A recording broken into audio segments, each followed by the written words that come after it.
ایمان کا اندازہ پیغام نمبر 16 ایمان کا درجہ پنجم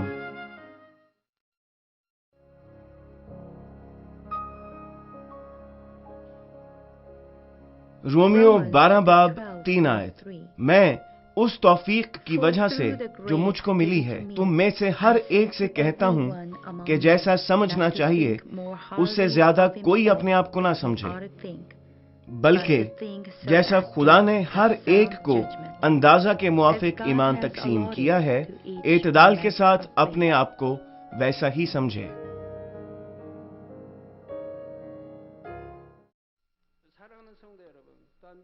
مسیح میں میرے عزیز بھائیوں اور بہنوں، کوریا میں اور پوری دنیا میں مانمن چرچ کی 4500 شاخوں کے ممبران بشمول امریکہ، England, Canada, Honduras, Peru, Bolivia, Argentina, Germany, France, روس، بیلجیم، نیدرلینڈ، چین، Japan, Pakistan, Nepal, Indonesia, Philippines, Taiwan, India, Mongolia, مصر، اسرائیل، کینیا، یوگینڈا، جمہوریہ Congo, Burundi, Rwanda, Tanzania, Nigeria, Swaziland, South Africa, Botswana, Cote d'Ivoire اور مقامی چرچ کے ممبران، آپ سب جو انٹرنیٹ اور ٹی وی کے ذریعے سے ہمارے پروگرام پوری دنیا میں دیکھ رہے ہیں، اگر آپ کچھ عرصہ سے اس چرچ کی عبادات میں شرکت کر رہے ہیں تو آپ نے یقیناً روح، کامل روح اور جسم جیسی اصطلاحات سنی ہوں گی۔ روح کیا ہے؟ روح غیر مبدل ہے اور کبھی ختم یا ہلاک نہیں ہوتی، بلکہ روح تو ابدی اور ایک ناقابل تسخیر حقیقت ہے۔ یہی وصف خدا خالق کی ذات کا بھی ہے، اسی لیے خدا کہتا ہے کہ وہ روح ہے۔ خدا جو روح ہے اس نے انسان کو خلق کرتے ہوئے اس میں یہ ابدی وصف رکھ دیا۔ اسی سبب سے پہلا انسان یعنی آدم ایک زندہ روح کے طور پر بنایا گیا تھا، لیکن آدم نے گناہ کرنے کے باعث یہ ابدی اور حقیقی اوصاف کھو دیے اور غیر فانی حالت سے فانی حالت میں آ گیا۔ جسم روح کے خلاف خواہش کرتا ہے۔ جسم فانی ہے اور اس میں تبدیلیاں آتی رہتی ہیں، روحانی اعتبار سے یہ بے معنی ہے۔ آدم کے فانی ہو جانے کے بعد جو اولاد اس سے پیدا ہوئی وہ بھی فانی ہی تھی۔ جسم کے اعتبار سے زندگی بسر کرنے والوں کے لیے انتہائی ضروری ہے کہ وہ جسم کے اعتبار سے زندگی بسر نہ کریں بلکہ اپنی زندگی روح کے اعتبار سے بسر کریں۔ بہت سے لوگوں کا خیال ہے کہ اگر وہ چرچ جائیں اور چندہ دیں اور دعا کریں تو وہ اچھے مسیحی ہیں، حالانکہ ایسا بالکل نہیں ہے۔ حقیقی مسیحی بننے کے لیے ہمیں جسم کے اعتبار سے مرنا ہے اور روح کے اعتبار سے زندگی بسر کر کے خدا کی شبیہ پر بحال ہونا ہے۔ یہی ایمان کا حقیقی طرز زندگی ہے۔ ہم دوبارہ کیسے اپنی روحانی صورت پر بحال ہو سکتے ہیں؟ ہمیں اپنی تقدیس کرنی ہے۔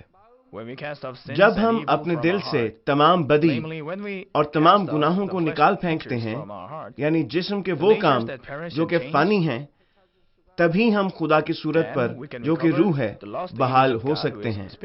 جب ہم روح کے اعتبار سے زندگی بسر کرنے لگتے ہیں تو پھر ہم بھی وہ تمام الہی اوصاف حاصل کر لیتے ہیں جو آدم میں تھے۔ نہ صرف یہ بلکہ ہم خدا کے فرزند بھی بن جاتے ہیں جو آدم سے زیادہ خوبصورت ہیں۔ اس کی کیا وجہ ہے؟ آدم کو وہ تمام حقوق حاصل تھے جو کہ ایک زندہ روح کو حاصل ہوتے ہیں۔ آدم صرف روح نہ تھا بلکہ وہ ایک زندہ روح تھا۔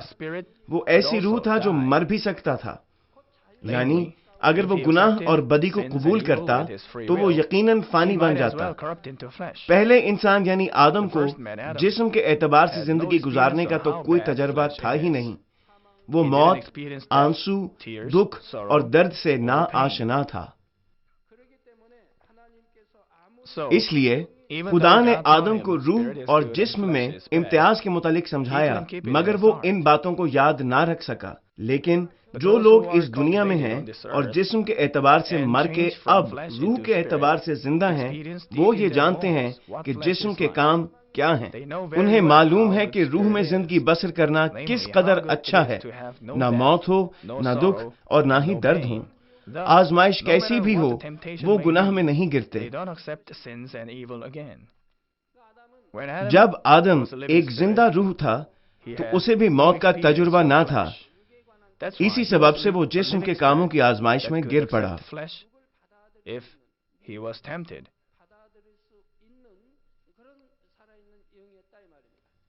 لیکن اب ہم غیر فانی حالت میں ہیں. ہم نے جسم کے کاموں کا تجربہ کیا اور یہ جان چکے ہیں کہ یہ بے حد بے معنی اور برے ہیں. ہم پرانی انسانیت کو پھینک کر اب روح میں داخل ہو چکے ہیں اور اب ہم پر کبھی آزمائش نہیں آئے گی.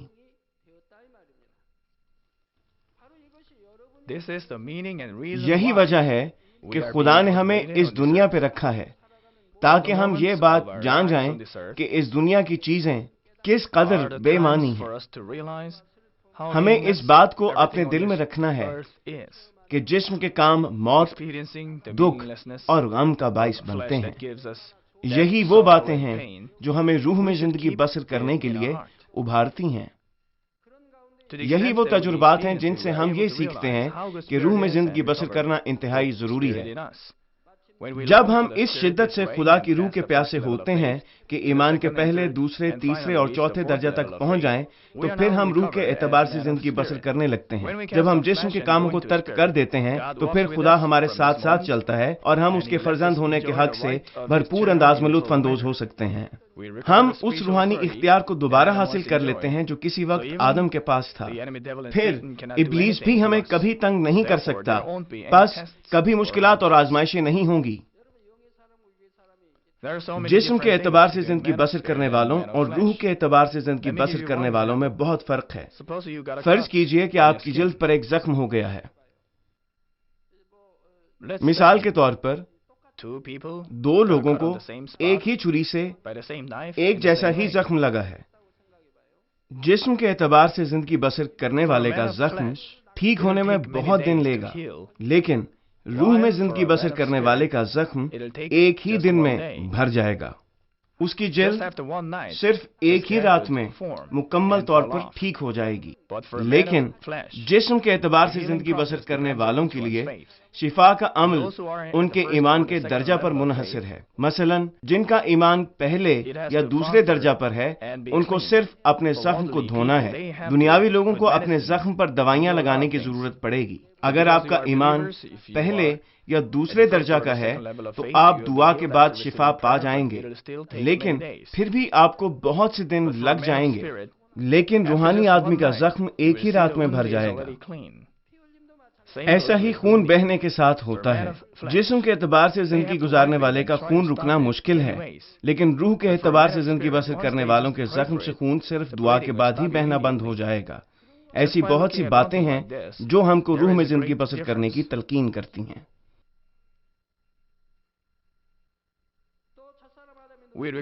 ہم اس روحانی اختیار کو دوبارہ حاصل کر لیتے ہیں جو کسی وقت آدم کے پاس تھا. پھر ابلیس ہمیں کبھی دوبارہ تنگ نہیں کر سکتا اور ہم پر آزمائشیں نہیں آئیں گی. ہمارے خاندانوں، نوکریوں اور کاروبار پر روح القدس کی برکات نازل ہوں گی اور خداوند ہماری دعاؤں کا جواب دے گا. میں الطار سے آپ کو اپنی تقدیس کرنے کا کہتا ہوں تاکہ آپ ان برکات سے لطف اندوز ہوں. یہ ایمان کے جانچ کی 16ویں نشست ہے اور میں آپ سے اس جلال کے متعلق گفتگو کروں گا جو آپ کو ایمان کے درجہ چہاروں میں داخل ہونے سے ملے گا. میں خداوند کے نام میں یہ دعا کرتا ہوں کہ اس پیغام کے وسیلہ سے آپ کے اندر روحانی عالم کے لیے امید اور خواہش پیدا ہو تاکہ آپ جلد از جلد روح کی کاملیت حاصل کر سکیں. ناظرین، خدا ہمیں اپنے عدل کے تقاضے کے اعتبار سے ہمارے بیج بونے اور اعمال کے مطابق بدلہ دیتا ہے. وہ ہمارے ایمان کے درجہ کے حساب سے ہمارے رہنے کی جگہ ہمیں عطا فرماتا ہے. دنیاوی لوگ تو آسمان اور جہنم میں یقین ہی نہیں رکھتے، یہاں تک کہ ایماندار بھی اس بات سے لا علم ہیں کہ آسمانی بادشاہت کیسی جگہ ہے اور ہم وہاں کیسی زندگیاں بسر کریں گے. لیکن ہمارے ممبران مختلف پیغامات کے وسیلہ سے آسمانی بادشاہت کے متعلق بہت کچھ سنتے آ رہے ہیں اور میں امید کرتا ہوں کہ آپ میں آسمانی بادشاہت میں جانے کے لیے خواہش پیدا ہوئی ہے. لیکن یہ خیال غلط ہے کہ آپ آسمانی بادشاہت میں جا کر ہر اس چیز سے لطف اندوز ہو سکتے ہیں جس کی آپ کو خواہش ہے. بے شک آسمانی سکونت گاہیں زمین کے مقابلہ میں زیادہ خوشکن جگہیں ہیں. وہاں بطالت نہیں، اور دکھوں کی بجائے وہاں صرف اور صرف محبت اور شادمانی ہے۔ حتیٰ کہ فردوس میں بھی کوئی کمائی کی فکر نہیں کرتا۔ وہاں پر روزی کمانے کے لیے کسی کو محنت کرنا نہیں پڑتی۔ وہاں پر تعلیم حاصل کرنے اور اچھے کالج میں داخلے کے لیے بھی فکر نہیں ہوتی۔ وہاں پر سب کی سب چیزیں غیر فانی ہیں۔ کوئی چیز بھی تعفن نہیں پھیلاتی، بلکہ سب چیزوں کی ابدی اور بھینی بھینی سی خوشبو ہے۔ کیا وہاں پر گرد و غبار، موت، دکھ، جدائی، غم اور درد کا وجود ہے؟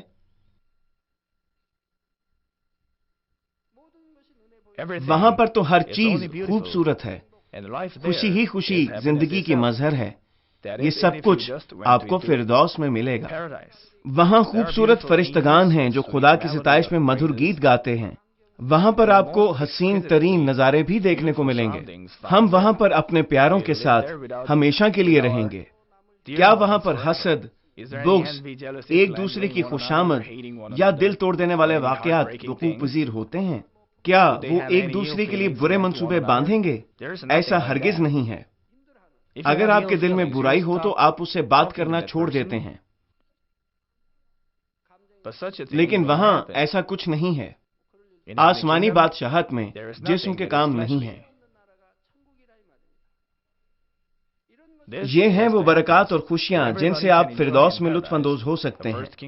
یہ سب آسمان کی پہلی اور دوسری بادشاہت میں ہیں، لیکن ہمارے ممبران تو اس سے کہیں زیادہ کے مشتاق ہیں۔ آپ کی خواہش تو محل نما گھروں میں رہنے کی ہے، جو خالص سونے سے منڈھے ہوئے ہوں اور جن کی تعمیر میں ہیرے جواہرات کا استعمال کیا گیا ہو۔ ان گھروں میں آپ کو جھیل، سوئمنگ پول، گولف کا میدان اور ان جیسی اور بہت سی آسائشیں ملیں۔ وہاں خداوند کے فرشتے آپ کی خدمت شہزادے اور شہزادیوں کی طرح کریں اور آپ بادشاہوں کی سی زندگی بسر کریں۔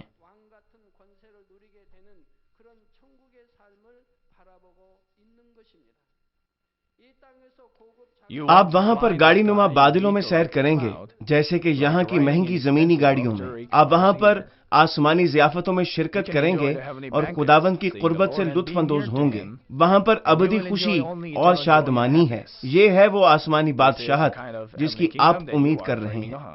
لیکن ان تمام برکات سے لطف اندوز ہونے کے لیے آپ کو اپنی مکمل تقدیس کرنی ہے اور خود کو خدا کے سارے گھرانہ میں وفادار ثابت کرنا ہے تاکہ نئی یروشلم میں داخل ہو سکیں۔ آپ کو ایمان کے درجہ پنجم میں داخل ہونا ہے۔ کم از کم آپ کو غیر فانی بننا ہوگا، یعنی کہ ایمان کے چوتھے درجہ میں داخل ہونا ہوگا تاکہ ایمان کی تیسری بادشاہت میں داخل ہو سکیں اور ان برکات سے ملتی جلتی برکات سے لطف اندوز ہو سکیں۔ لہٰذا ایمان کے درجہ چہارم اور درجہ سوئم میں، یعنی کہ روح میں چلنے اور روح میں نہ چلنے کے مابین فرق اتنا ہی ہے جتنا کہ فردوس میں اور زمین میں ہے۔ مثال کے طور پر پہلی بادشاہت اور دوسری بادشاہت میں بہت سارے فرشتے ہیں جو کہ چیزوں کو ان کی اصل حالت میں برقرار رکھتے ہیں اور وقتاً فوقتاً خدا کے بچوں کی مدد کرتے ہیں۔ وہ سبزہ زاروں اور پھولوں سے سجی ہوئی سڑکوں کی دیکھ بھال کرتے ہیں اور بعض اوقات وہ لوگوں کو عوامی سہولیات کی جگہوں تک لے کر جاتے ہیں تاکہ خدا کے بچے آسمان کی بادشاہت میں آرام اور خوشی کے ساتھ اپنی زندگیاں گزاریں۔ درجہ دوئم کی بادشاہت اور اس سے کم بادشاہت میں ایسے مقرر کردہ فرشتے نہیں ہیں جو لوگوں کی انفرادی طور پر خدمت کر سکیں۔ انفرادی خدمت کے لیے فرشتے صرف ان لوگوں کو میسر آتے ہیں جو درجہ سوئم کی بادشاہت یا اس سے اعلیٰ تر بادشاہت میں جاتے ہیں۔ اس کے ساتھ ہی خدمت کرنے والے فرشتوں کی تعداد کا انحصار اس بات پر ہے کہ آپ نے اپنے اعمال اور فرما برداری سے خدا کو کس حد تک خوش کیا ہے۔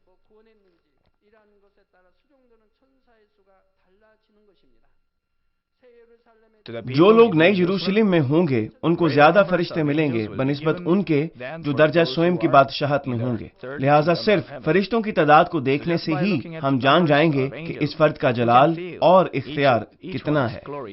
اور گاڑی نما بادلوں تک انفرادی رسائی حاصل کرنے کے لیے آپ کو کم از کم درجہ سوئم کی آسمانی بادشاہت میں جانا ضرور ہے۔ بہشتی بادلوں اور زمینی بادلوں میں فرق ہے۔ زمینی بادل بخارات کے بنے ہوتے ہیں، بہشتی بادل جلال اور خوبصورتی کو زیادہ مزین کرنے کے لیے ہوتے ہیں۔ خروج کے زمانے میں جب خدا موسیٰ پر ظاہر ہوا تو وہ بادلوں میں ظاہر ہوا۔ اسی طرح جب سلیمان نے ہیکل کو مخصوص کیا تو ہیکل بادل اور خدا کے جلال سے معمور ہو گئی۔ یہ بادل اس بادل سے فرق ہے جو کہ ہم آسمان میں دیکھتے ہیں۔ جب یسوع تبدیلی حیت کے پہاڑ پر گیا تو بادلوں میں سے آواز آئی، جیسے کہ متی 17 باب 5 آیت میں لکھا ہے۔ وہ یہ کہہ ہی رہا تھا کہ دیکھو ایک نورانی بادل نے ان پر سایہ کر لیا، اور اس بادل میں سے آواز آئی کہ یہ میرا پیارا بیٹا ہے جس سے میں خوش ہوں، اس کی سنو۔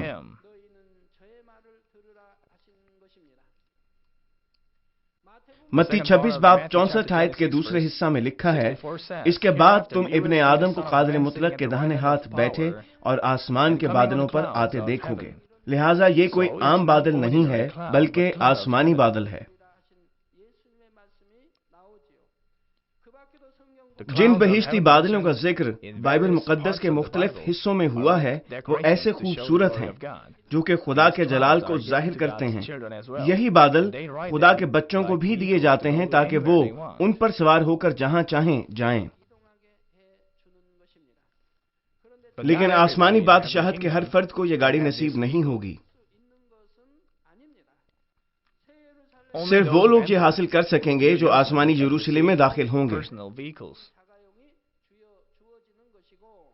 جو درجہ سوئم کی بادشاہت میں جائیں گے ان کو ذاتی بادل نما گاڑیاں نہ ملیں گی، بلکہ وہ اسی طرح کی اجتماعی گاڑیاں ہی استعمال کر سکیں گے۔ مزید برآں درجہ اول اور دوئم کے لوگوں کی ظاہری شکلیں بھی تیسرے اور کمتر درجے کے لوگوں سے فرق ہوں گی۔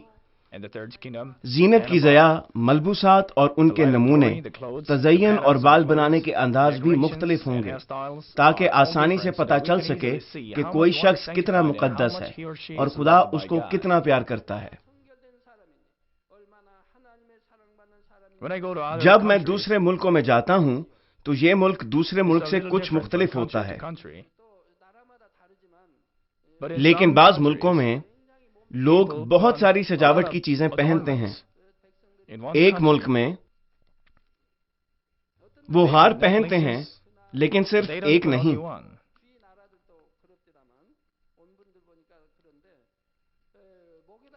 وہ اپنے گلے کو 7 یا 8 موتیوں کے ہاروں سے ڈھانک لیتے ہیں۔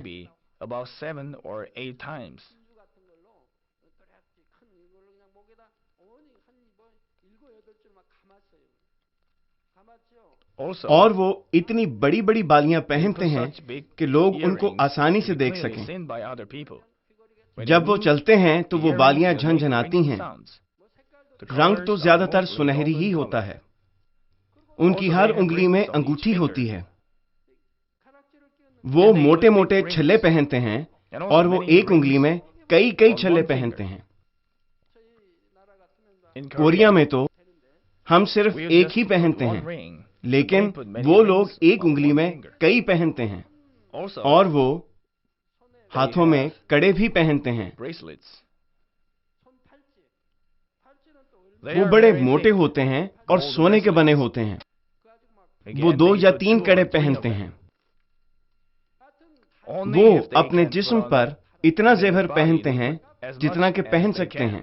اگر وہ زیادہ قیمتی جواہر پہنتے ہیں تو اس کا مطلب ہے کہ وہ زیادہ اعلیٰ طبقے سے تعلق رکھتے ہیں۔ اگر ذرا کم پہنیں گے تو اس کا مطلب ہے کہ وہ متوسط طبقے سے ہیں، اور اگر بہت ہی کم پہنیں گے تو اس کا مطلب ہے کہ وہ نچلے طبقے سے ہیں۔ لیکن جو نچلے درجے کے ہوتے ہیں وہ بھی زیادہ سے زیادہ زیور خریدتے ہیں تاکہ زیادہ سے زیادہ پہن سکیں۔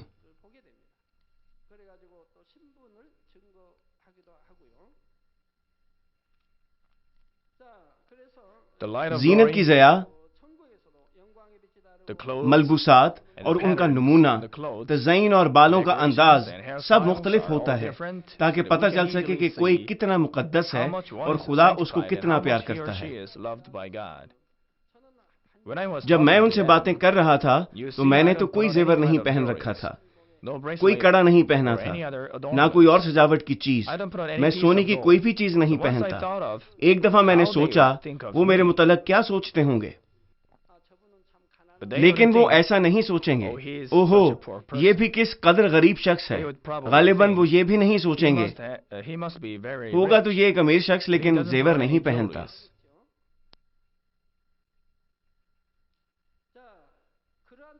جو خاص فرق ہے وہ ہیں عورتوں کے لمبے بال۔ بہشت میں آدمیوں اور عورتوں کے بال قدرے لہردار اور سنہری ہوں گے۔ تمام آدمیوں کے بال تو گردن تک ہوں گے، لیکن عورتوں کی لمبائی ان کے آسمانی انعام کی زینت سے ہوگی۔ پہلا کرنتھیوں 11 باب 15 آیت کے پہلے حصہ میں لکھا ہے، اگر عورت کے لمبے بال ہوں تو اس کی زینت ہے۔ جیسے کہ کہا گیا ہے، جو عورتیں درجہ سوئم کی بادشاہت اور نئے یروشلم میں ہوں گی، ان کو آسمانی انعام کے طور پر لمبے اور خوبصورت بال ملیں گے۔ نئے یروشلم میں عورتوں کے بال کمر تک یعنی ریڑھ کی ہڈی کے آخر تک ہوں گے، لیکن درجہ سوئم کی بادشاہت میں اس سے اوپر تک یعنی ریڑھ کی ہڈی کے وسط تک ہوں گے۔ درجہ سوئم کی بادشاہت میں گھر کس طرح کے بنے ہوئے ہیں؟ میں نے آپ کو بتایا تھا کہ درجہ دوئم کی بادشاہت میں خوبصورت اور علیحدہ علیحدہ گھر ہیں اور تمام کے تمام ایک منزلہ عمارات ہیں۔ اول درجہ بادشاہت کے متعلق کیا خیال ہے؟ کیا آپ کو یاد ہے؟ ہاں، یہ درجہ دوئم کی بادشاہت ہے جہاں یک منزلہ عمارات ہیں۔ تاہم درجہ سوئم کی بادشاہت سے کثیر المنزلہ عمارات شروع ہو جاتی ہیں۔ وہ خالص سونے اور جواہرات سے مزین ہوتی ہیں، اور ادھر جھیلیں اور شاندار باغ بھی ہیں جن میں خوبصورت اور خوشبودار پھول اور درخت لگے ہیں۔ آسمانی بادشاہت میں اونچی اونچی عمارات ضروری نہیں ہوتی، شاید 2 منزلہ یا شاید 6 منزلہ ہوں، یہی کافی ہے۔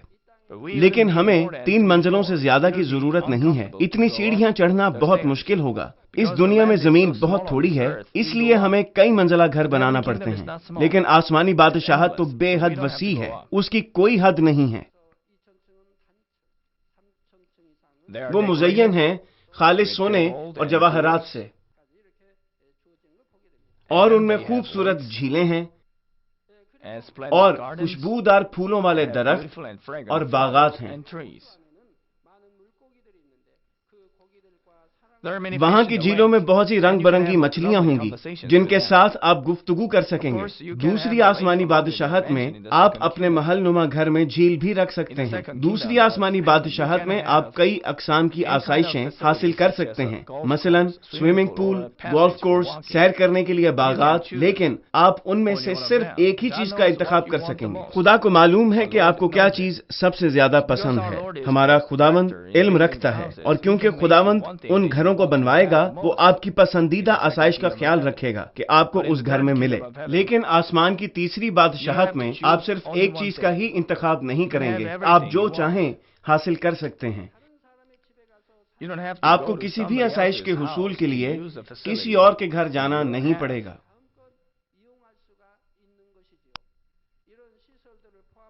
آپ اپنے گھر میں ہی ہر قسم کی آسائش کا لطف اٹھا سکیں گے، لیکن آسمان کی تیسری بادشاہت میں گھر اسی طرح مزین کیے گئے ہیں کہ دنیا کے ارب پتی لوگ بھی ان گھروں کا مقابلہ نہیں کر سکتے۔ تیسری آسمانی بادشاہت میں آپ کے گھروں کے آگے آپ کے نام کی تختی نہیں لگی ہوگی، جس سے یہ معلوم ہو کہ یہ گھر انہی کا ہے۔ ہر ایک کے گھر سے اس کے مالک کے دل کے مطابق ایک منفرد خوشبو آئے گی۔ اسی بات سے اندازہ لگایا جا سکتا ہے کہ تیسری بادشاہت کے لوگ کس قدر قیمتی اور جلالی ہیں۔ مثلا اس دنیا میں بھی جب ہم کو کسی عام شخص کا گھر تلاش کرنا ہوتا ہے تو ہم اس کا پتہ ڈھونڈتے ہیں یا اس کے گھر کے باہر لگے اس کے نام کی تختی دیکھتے ہیں، لیکن مشہور لوگوں کے گھروں کا سبھی کو علم ہوتا ہے، بے شک ان پر نام کی تختی نہ بھی ہو۔ بے شک اس ملک کے قانون کے حساب سے ان کے گھروں کے باہر نام کی تختی کا ہونا لازم ہے، لیکن اگر نہ بھی ہو تو لوگ جانتے ہیں۔ مثال کے طور پر بہت مشہور کاروباری لوگوں کے گھر اور فلمی اداکاروں اور صدور کے گھروں کا سبھی کو علم ہوتا ہے، چاہے ان پر نام کی تختی نہ بھی ہو۔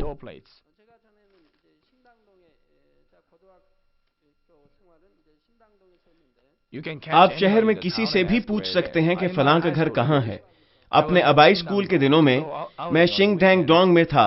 سیر کرنے کے لیے میں جب باہر جاتا تو جینگ چونگ ڈونگ سے ہو کر گزرتا تھا۔ جہاں پر جینگ چونگ باغ بھی ہے. میں وہاں جاتا تھا اور پھر تھوڑا اور آگے جا کر نامسن کو چلا جاتا تھا.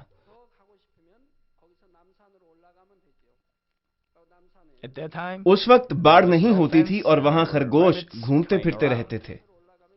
اگر میں روڈ سے جانے کی بجائے میدان میں سے ہو کر گزرتا تو خرگوشوں کو کھیلتے دیکھ سکتا تھا.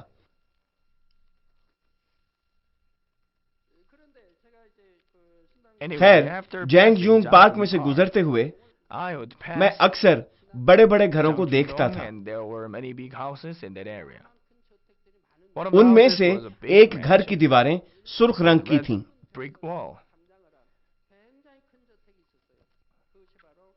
وہ گھر مسٹر بیونگ چول لی کا تھا جو سیمسنگ بزنس گروپ کے بانی ہیں.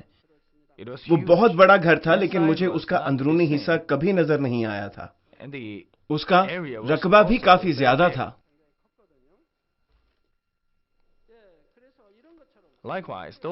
بالکل اسی طرح جب ہم آسمان کی تیسری بادشاہت میں جائیں گے تو ہمیں نام کی تختی کے بغیر ہی گھر کے مالک کا پتہ چل جائے گا.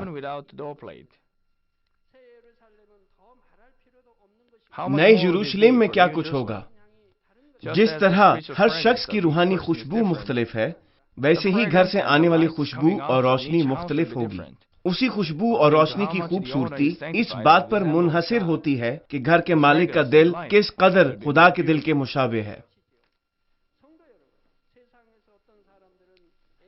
ناظرین کرام، اس دنیا میں کئی لوگ اپنے پالتو جانوروں سے اپنے بچوں کی مانند محبت کرتے ہیں. لیکن کیونکہ جانوروں میں روح نہیں ہوتی، اس لیے وہ جتنے بھی خوبصورت یا عقل مند کیوں نہ ہوں، وہ ہمارے ساتھ آسمان کی بادشاہی میں نہیں جائیں گے. لیکن میں ہرگز یہ نہیں کہہ رہا کہ وہ جہنم میں جائیں گے، کیونکہ جانوروں میں روح نہیں ہوتی بلکہ وہ صرف جسم اور جان رکھتے ہیں. ان کے مرنے کے بعد ان کے جسم مٹی میں مل جاتے ہیں اور ان کی جان فنا ہو جاتی ہے. اس لیے بائبل کہتی ہے کہ وہ فنا ہو جائیں گے.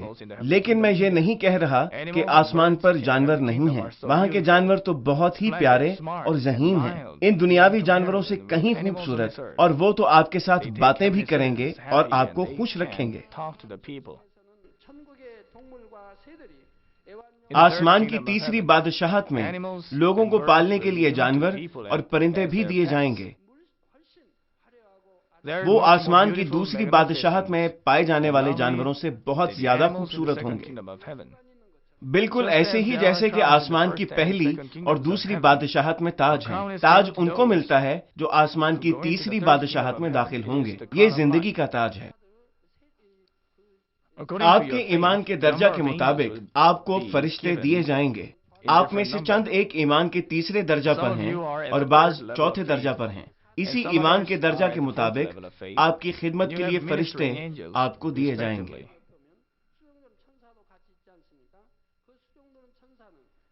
پھر تیسرے درجے کا ایمان رکھنے والے کے خدمت گزار فرشتے چوتھے درجے کا ایمان رکھنے والے کے خدمت گزار فرشتوں کی عزت کریں گے، کیونکہ چوتھے درجے کا ایمان رکھنے والا شخص اپنی روح میں کامل ہے اور اس کی خدمت کرنے والے فرشتے بھی زیادہ بڑے درجہ کے ہیں.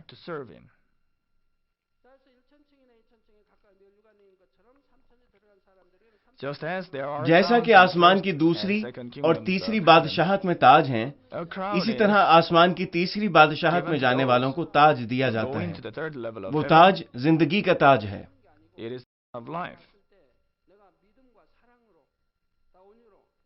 یعقوب پہلا باب 12 آیت میں مرقوم ہے، مبارک وہ شخص ہے جو آزمائش کی برداشت کرتا ہے، کیونکہ جب مقبول ٹھہرا تو آپ کو صرف برداشت نہیں کرنا بلکہ ایمان، محبت اور حلیمی سے غالب آنا ہے، تاکہ خدا کی نظر میں آپ مقبول ٹھہریں اور آزمائش میں پورا اتریں. وہاں پر لکھا ہے کہ تو زندگی کا تاج حاصل کرے گا جس کا خداوند نے اپنے محبت رکھنے والوں سے وعدہ کیا ہے. جب آپ گناہوں کو ترک کریں گے بہت ہی ایذا رسانی اور آزمائشوں کا مقابلہ کرنا پڑے گا، لیکن جب آپ جسم کے کاموں پر غلبہ پائیں گے تو آپ اپنی روح میں کامل ہو جائیں گے اور زندگی کا تاج حاصل کریں گے. مکاشفہ 2 باب 10 آیت میں یوں لکھا ہے کہ جو دکھ تجھے سہنے ہوں گے ان سے خوف نہ کر. دیکھو ابلیس تم میں سے بعض کو قید میں ڈالنے کو ہے تاکہ تمہاری آزمائش ہو، اور 10 دن تک مصیبت اٹھاؤ گے. جان دینے تک وفادار رہ. جب میں مستقبل قریب میں آپ کو مکاشفہ کی کتاب میں سے پیغام سناؤں گا تو آپ کو وہ سب باتیں بتاؤں گا جو پہلے نہیں بتائیں. وہاں پر لکھا ہے کہ تو میں تجھے زندگی کا تاج دوں گا.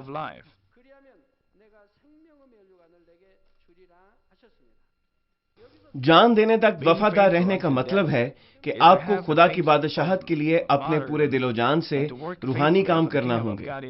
ہمیں اس جسم میں صرف خدا ہی کے کام نہیں کرنا ہے بلکہ اس دنیا کے ہم شکل بھی نہیں بننا. ہم اس شخص کو جان دینے تک وفادار کہتے ہیں جو کہ گناہ سے جنگ کرتا رہے اور اپنا خون بھی بہا دے اور اپنی مکمل تقدیس کرے. آسمان کی تیسری بادشاہت میں زندگی کا تاج وہ لوگ پائیں گے جنہوں نے اپنی ساری زندگی کلام کے مطابق گزاری اور جان دینے تک وفادار رہے. وہ لوگ زندگی کا تاج پائیں گے. لیکن اگر کوئی مسیح کے نام پر شہید ہوا ہے، اگرچہ وہ مکمل طور پر تقدیس شدہ نہیں بھی ہے، تو بھی وہ آسمان کی تیسری بادشاہت میں جائے گا اور زندگی کا تاج پائے گا. اپنے ایمان کی خاطر شہید ہونا آسان بات نہیں ہے.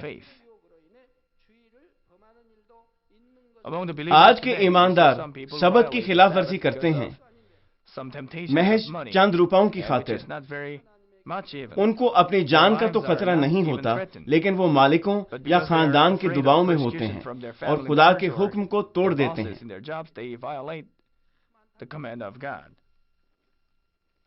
امریکہ سے ہمارے پاس مشنری چوئے آتے ہیں. انہوں نے مجھے ایک بڑی ہی افسوسناک خبر سنائی، اور وہ یہ تھی کہ 25 دسمبر کو امریکہ کے بہت سے گرجا گھروں میں عبادات نہیں ہوتی. کیوں؟ پچھلے سال کرسمس کی عبادت اتوار کے دن تھی، سو آرام کرنے کی غرض سے وہ کرسمس کی عبادت میں نہیں آئے. یہ کتنی افسوسناک بات ہے. انہوں نے بتایا کہ وہاں کی کلیسیاں تبدیل ہو رہی ہیں.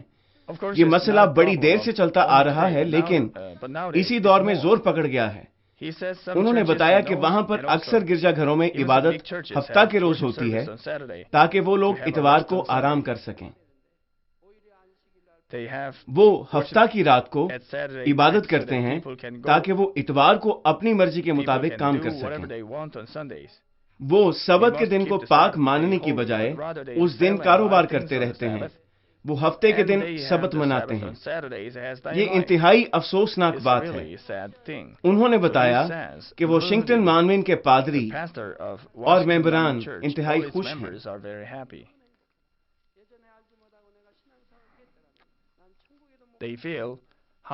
وہ اس بات پر تعجب کرتے ہیں کہ وہ کیسے اس زندگی بھرے چرچ میں آئے اور اب وہ آسمانی بادشاہت میں جا رہے ہیں. وہ سوچتے ہیں کہ اگر میں پہلے کی طرح زندگی بسر کرتا تو پھر کبھی بھی آسمان کی بادشاہت میں داخل نہ ہوتا. لیکن کیونکہ اب میں آسمانی بادشاہت میں جا رہا ہوں، اسی سبب سے میں بہت خوش ہوں. اس کلیسیا میں ایک ڈاکٹر اور ان کی بیوی بھی ہیں جن کو خدا نے بہت سی نعمتوں سے نوازا ہے. وہ اس کلیسیا میں پرستش کرتے ہیں. ان کا یہ خیال ہے کہ اگر وہ اس کلیسیا میں نہ آتے تو جہنم میں جاتے. لیکن کیونکہ ان کو ایمان کی سمجھ آ گئی ہے، وہ سمجھ گئے ہیں کہ اصل مسیحی زندگی کیا ہے. اس کلیسیا کے سارے ممبران ہر وقت روح سے معمور رہتے ہیں. عزیز بھائیوں اور بہنوں، کیا آپ چاہتے ہیں کہ سبت کو اپنے طور پر منائیں؟ ہاں یا نہیں؟ ہم کبھی بھی ایسا نہیں کر سکتے. ہم آسمانی مقامات میں ہمیشہ کے لیے سکونت کریں گے، جو کہ بہت ہی اچھی جگہ ہے. اگر ہم وہاں نہ جا سکے تو ہم جہنم میں ہمیشہ کے لیے جلتے رہیں گے.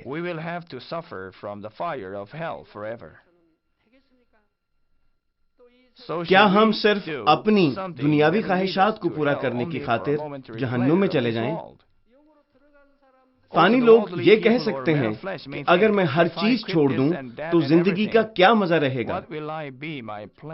لیکن آپ ان لوگوں سے پوچھئے گا جو کہ اپنی روح میں کامل ہو گئے ہیں. روح میں کامل لوگوں کو ایسے لوگوں پر ترس آتا ہے، وہ حقیقتاً قابل رحم لوگ ہیں۔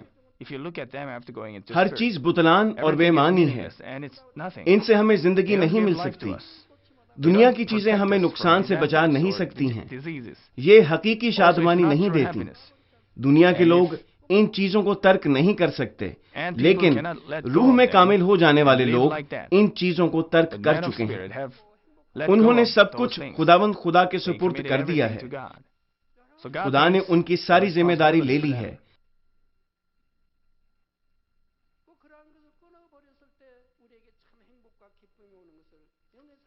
آپ کس قدر مبارک حال ہیں، آپ کے دل میں خوشی، شادمانی اور اطمینان ہے، آپ صحت مند ہیں۔ جب آپ ان باتوں کو ترک کر دیتے ہیں تو آپ کو علم ہو جاتا ہے کہ آپ کو حقیقی شادمانی حاصل ہوئی ہے۔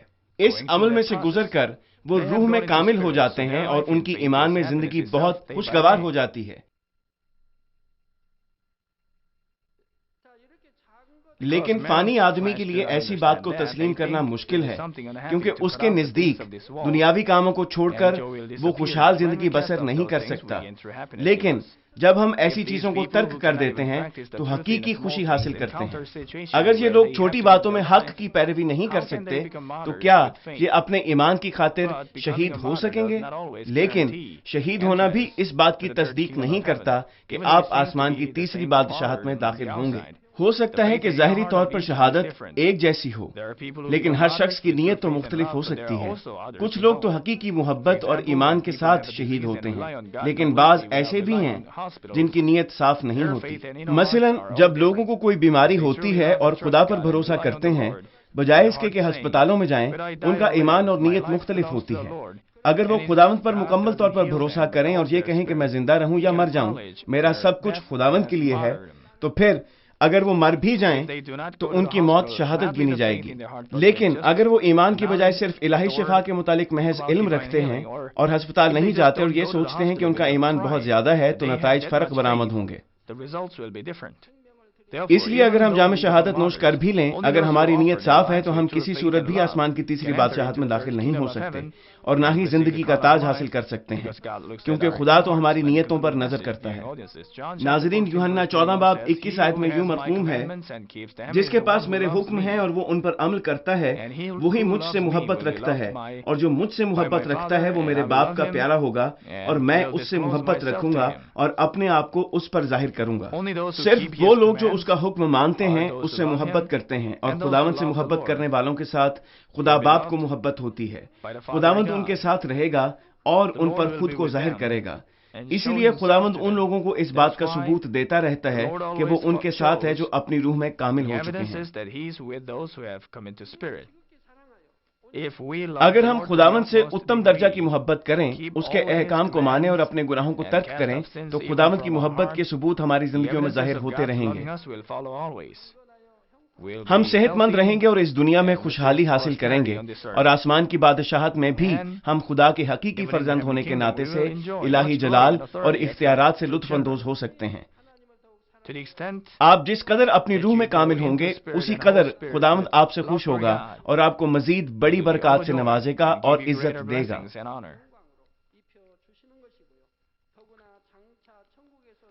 جو جلال اور عزت آسمانی بادشاہت میں دی جاتی ہے، اس کو الفاظ میں بیان کرنا مشکل ہے۔ پولس رسول تو صرف فردوس سے ہو کر واپس آیا تھا اور اسے دنیا کی چیزیں فانی اور بتلان لگنے لگی تھیں، جو پہلے اس کے لیے بہت قیمتی تھیں۔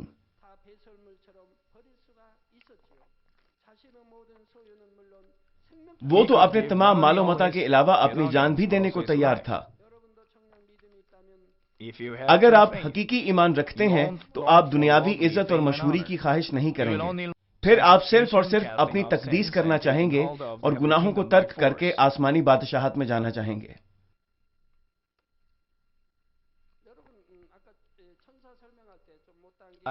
میں فرشتوں کے متعلق اپنے بیان کو مکمل کرنا چاہوں گا۔ آسمان کی دوسری بادشاہت میں جانے والوں کے لیے فرشتے آسمان کی تیسری بادشاہت میں جانے والوں کے فرشتوں سے مختلف ہیں۔ بے شک ان کے اختیارات بھی مختلف ہیں، اور آسمان کی تیسری بادشاہت میں آپ اپنے فرشتوں کو اپنی مرضی کے مطابق آنے جانے کا کہہ سکتے ہیں۔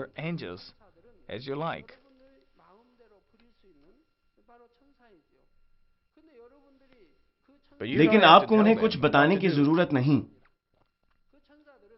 وہ اپنے مالک کا ذہن پڑھ لیتے ہیں اور اس کی خواہش کے مطابق کام کرتے ہیں. وہ اپنے مالک کا ذہن پڑھ لیتے ہیں. اگر وہ رفاقت میں ہے اور کچھ منگوانا چاہتا ہے تو فرشتے اس کی مرضی کے مطابق چیز لے آئیں گے. وہ ہیروں سے سجی ہوئی ٹوکریوں میں پھل لے کر اپنے مالک کے پاس لائیں گے تاکہ وہ کھا سکے.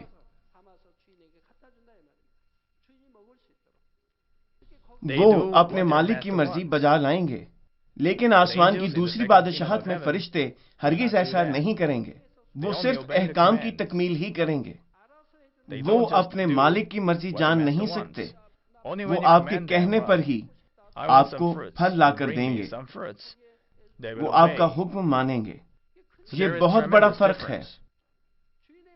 آپ خود ہی سوچئے کہ حکم ماننے اور صرف ذہن پڑھ کر کام کرنے میں بہت فرق ہے.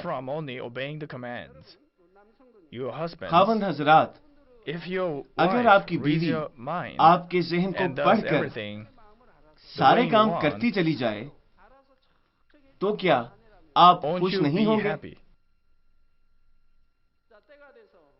اگر آپ اپنی بیوی سے کچھ بھی نہ کہیں اور وہ صبح اٹھتے ہی آپ کو کافی دے تو کیا آپ کو اچھا نہیں لگے گا؟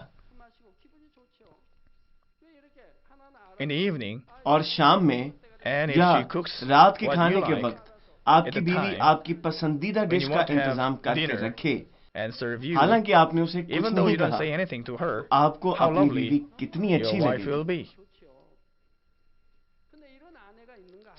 شاید اس قسم کی بیوی ہو، لیکن ایک اور قسم کی بیوی بھی ہے جو حکم کی تعمیل کرتی ہے. اگر آپ کہیں کہ آپ کو کافی چاہیے تو وہ آپ کو کافی دیتی ہے.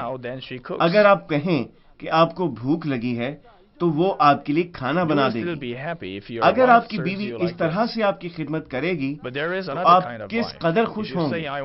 لیکن ایک اور قسم کی بیوی بھی ہے جو آپ کی فرمائش پر صرف اتنا ہی کہہ دیتی ہے، اچھا اب بھی کر دیتی ہوں، پہلے میں ذرا صفائی وغیرہ کر لوں. سو وہ صفائی ختم کر کے آپ کو کافی دیتی ہے. ایک اور قسم کی بیوی بھی ہے جو خاوند کے کافی مانگنے پر یہ کہہ دیتی ہے کہ کیا تم دیکھ نہیں رہے میں بچے کو پڑھا رہی ہوں، اپنے لیے خود ہی کافی بنا لو. یہ تو مکمل نافرمانی ہے. وہ کہتی ہے میں بچے کو پڑھا رہی ہوں.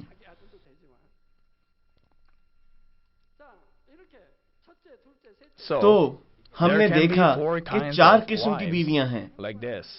تو پھر کس قسم کی بیوی آپ کو زیادہ خوش کر سکتی ہے؟ کون سی بیوی آپ کو زیادہ خوشیاں دے سکتی ہے؟ آپ اس بیوی سے زیادہ خوش ہوں گے جو آپ کے کہنے سے پہلے ہی وہ کام کر دے جو آپ چاہتے ہیں. باقی بیویاں آپ کو شاید اس طریقے سے خوش نہیں کر سکتی. یہاں جتنے خاوند بیٹھے ہیں وہ گھر جا کر اپنی بیویوں سے کہہ سکتے ہیں کیا تم نے آج سینئر پاسٹر کا پیغام سنا تھا؟ لیکن آپ کو صرف اپنی بیوی سے ہی سب کچھ نہیں کہنا، بلکہ آپ کو یہ بھی سوچنا ہے کہ خداوند نے آپ کے متعلق کیا حکم دیا تھا. وہ کہتا ہے اپنی بیوی سے اپنے بدن کی مانند محبت کرو. آپ ایسا بھی کہہ سکتے ہیں پیاری بیگم آج کا پیغام میرے دل میں اتر گیا. میں دوبارہ خود یہ غور کروں گا کہ کیا میں نے تم کو اپنے بدن کی مانند محبت کی ہے. میں تمہارا شکر گزار ہوں کہ تم میری خدمت کرتی ہو. اگر آپ دونوں حلیمی سے ایک دوسرے کی خدمت کریں تو آپ کا خاندان خوشحال ہو سکتا ہے. اگر صرف ایک ہی بندہ خدمت کیے جائے گا تو پھر مسائل جنم لے سکتے ہیں. اس بار میرے خاندان نے چھٹیوں پر جانا ہے لیکن مجھے اپنی بیوی کو کچھ بتانے کی ضرورت نہیں ہے. وہ میرے بتانے سے پہلے ہی جانتی ہے کہ اسے کیا کرنا ہے. وہ ہمیشہ میری پسند کا کھانا مجھے دیتی ہے، مجھے اسے کچھ بتانا نہیں پڑتا. کئی مرتبہ تو وہ میری سوچ سے بڑھ کر میرے لیے کرتی ہے.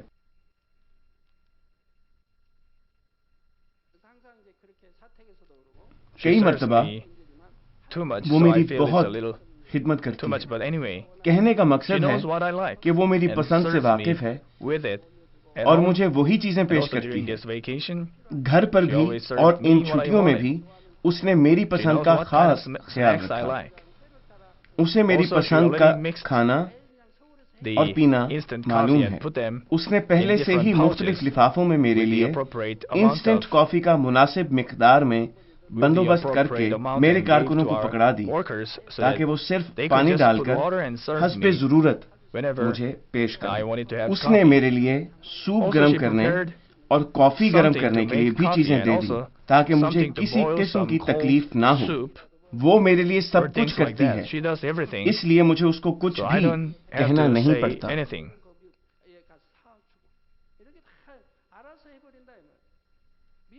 وہ میرے کہنے سے پہلے سب کچھ کر دیتی ہے۔ میرا بھی یہ فرض ہے کہ اس کے لیے میں ایسا ہی کروں۔ مجھے کرنا بھی چاہیے۔ میں ہر وقت تو اپنی خدمت نہیں کروا سکتا۔ وہ مجھے کچھ بھی نہ کہے تو بھی جب وہ 28 دن کی عبادات کروا کے آرام کرنا چاہتی ہے تو میں اسے جیب خرچ دیتا ہوں، اور جب وہ بیرون ملک میٹنگز کے لیے جاتی ہے تو میں اسے اچھی رقم دیتا ہوں تاکہ وہ اپنی مرضی سے خرچ کر سکے۔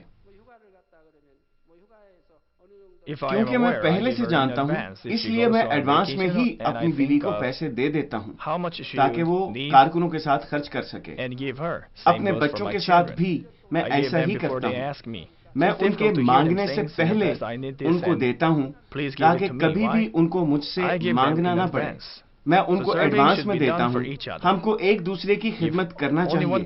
اگر ایک شخص ہی خدمت کرتا جائے تو اس سے مکمل شادمانی حاصل نہیں ہوتی۔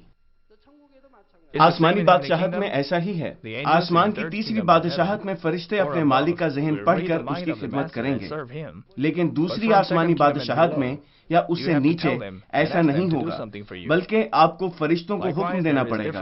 اسی طرح خدمات بھی مختلف ہیں۔ میں امید کرتا ہوں کہ آپ میں سے کوئی بھی فردوس یا آسمان کی پہلی یا دوسری بادشاہت میں داخل ہونے پر اتفاق کرے گا۔ میں آپ کو ابھارنا چاہتا ہوں کہ آپ روح میں کامل ہو جائیں اور نئے یروشلم میں جائیں۔ یہ میرے دل کی تڑپ ہے۔ آپ میں سے بہت سے نئے یروشلم میں جائیں گے۔ مستقبل میں بھی ایسے بہت سے لوگ ہوں گے۔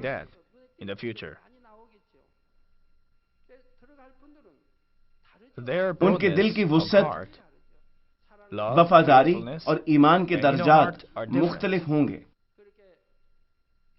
ہمیں زمین پر رہ کر خدا کے لیے اچھے برتن بننا ہے۔ 2006 میں آپ ایسے بن جائیں۔ آمین۔ میں خداوند کے نام میں یہ دعا کرتا ہوں کہ آپ اس امید سے بھر جائیں تاکہ آپ کبھی اس دنیا پر نظر نہ کریں اور اپنی زندگی کا ہر لمحہ نئے یروشلم میں داخل ہونے کے لیے صرف کریں۔ آمین۔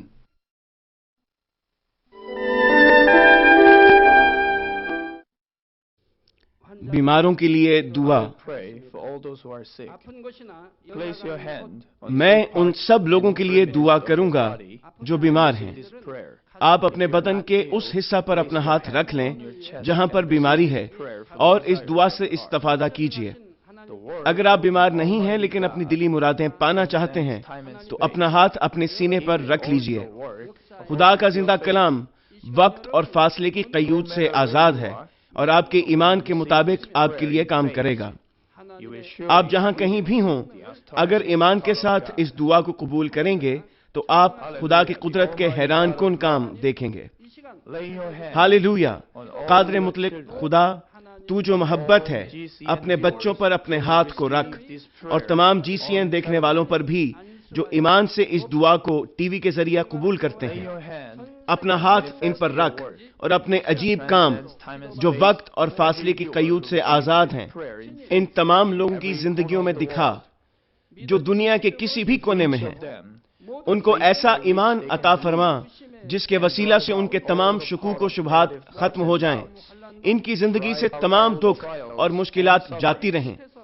روح القدس کی آگ سے جلا کر اور یسوع کے پاک خون کے وسیلہ سے دھو کر پاک کر دے، سر سے لے کر پاؤں تک سارے جسم میں خدا کی عظیم تخلیقی قوت آشکار ہو۔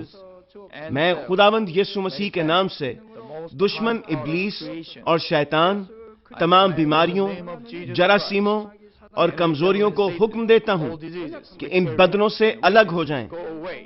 تمام چھوت کی بیماریاں جاتی رہیں، ہر وہ بیماری جو لا علاج ہے اور نئی دریافت شدہ بیماریاں روح القدس کی آگ سے جل کر بھسم ہو جائیں۔ آپ بیماری سے پاک ہو کر زور پائیں۔ معدے کا کینسر، پھیپھڑوں کا کینسر، رحم کا کینسر، جلد کا کینسر، آنتوں کا کینسر، ایڈز، لیوکیمیا، ذہنی امراض، دل کا عارضہ، پھیپھڑوں کی بیماریاں، ہر قسم کے زنانہ امراض، بلند فشار خون، شوگر، جلدی امراض، ہر قسم کی سوجن جاتی رہیں۔ پولیو، فالج، جوڑوں کا درد اور کمر کا درد یسوع مسیح کے نام میں ختم ہو جائیں۔ ہر قسم کا سر درد اور حادثات کے نتیجے میں پیدا ہونے والی ہر جسمانی تکلیف یسوع کے نام میں جاتی رہے۔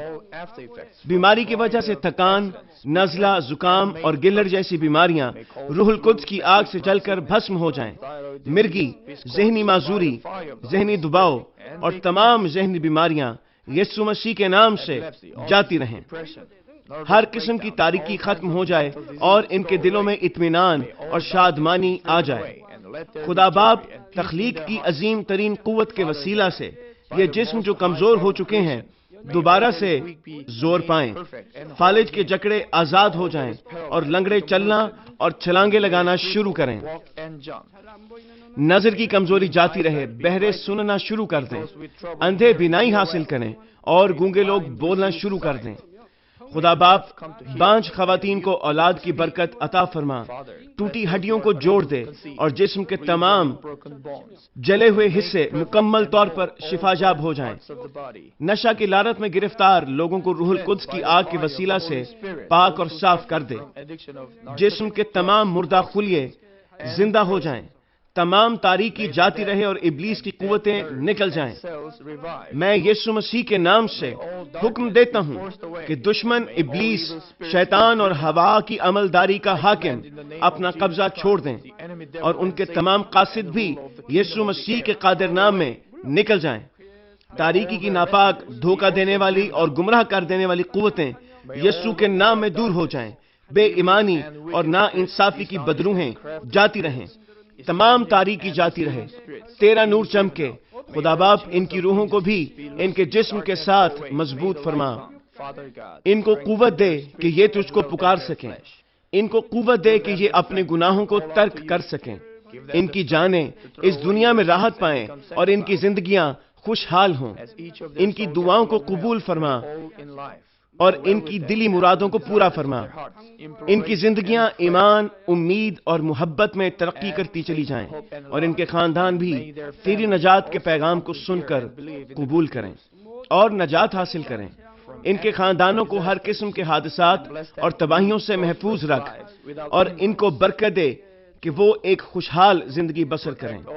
اے خدا، اپنے فرزندوں کو گھروں اور کاروبار کی جگہ پر روح القدس کی آتشی باڑ میں محفوظ رکھنا اور تیری آنکھیں جو آگ کے شعلہ کی مانند ہیں ان کو دیکھتی رہیں۔ ان کا باہر جانا اور اندر آنا مبارک ہو۔ انہیں برکت دے تاکہ یہ لوگوں کو قرض دیں لیکن کسی سے کبھی قرض نہ لیں۔